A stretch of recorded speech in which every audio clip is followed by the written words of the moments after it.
tình làm bông cái tình muối nè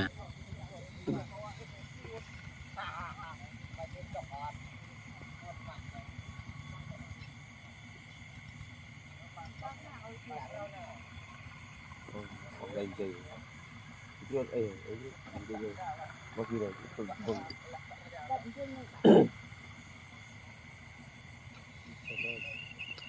bùng phải chăng thế nhiều tao đi đâu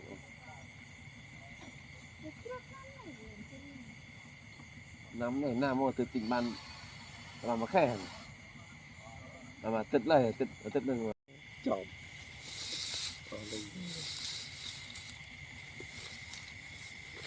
đẹp thật thì luôn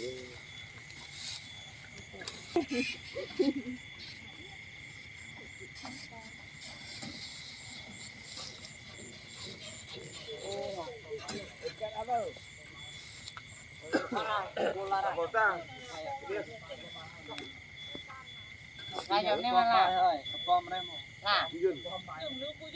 Cái bom tay vô nè mà. À đi chứ mà. Nhìn mưa lên đây không vậy hả? Phải. đỏ lì quá cái này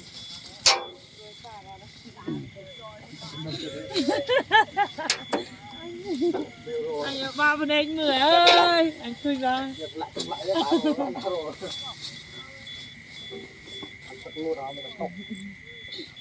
đây phát Đất tiền này.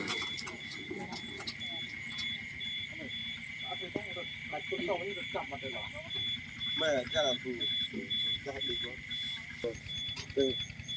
một lần Ngọt bờ băng băng.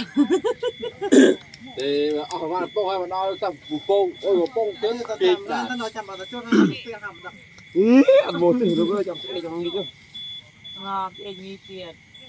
Ôi bà ta sâu này. em mất tam thứ ba rồi ngon quá chỉ vứt anh thứ ba em cái em mới phụ lắp tròn rồi ấy mà đã ta với nó là từ chưa đau rồi cho mọi người đi ăn chơi tôm tôm mình một bức ấy cái to cho vợ tăng đi cao à vâng này tôi nói được lúc lúc này Rơi tuổi kèm cho mấy tuổi.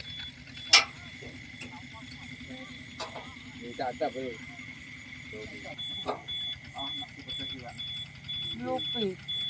cả lang flư hay ọc flư Lâu cái rồi. bỏ lại lại bạn tụ lòn lòn rau ruột Gớt tức men. đây chắc cái này mình Tức nó đang tức lên trong cái drama tàu này. đây chắc nó bạn tư vàng con mình hấp đậy đã tạ mà tạ rồi